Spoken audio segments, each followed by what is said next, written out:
Hi, students. So I need to get some feedback about how we're doing. And hopefully this will help make the next half of this quarter go even smoother than the first half went. So um, I want you to tell me honestly how things are going, especially if you feel like you're spending too much time on stuff. The other thing that I would really like to know is if you're learning things. So this quarter we've switched to a lot of quizzes, and it seems that based on grades that you guys are doing a lot better on them.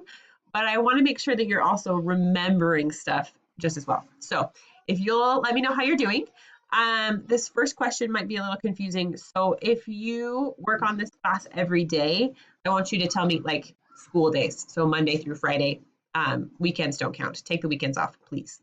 Um, so tell me how long you spend on this class each day. And then the second question asks how many days you work on this class. So if you work on this class like twice a week for a long time, then on the first question, if you will say, I don't work on this class every day, that will help me a lot. So thank you so much. Be sure at the end to tell me if there's anything specific I need to change or do.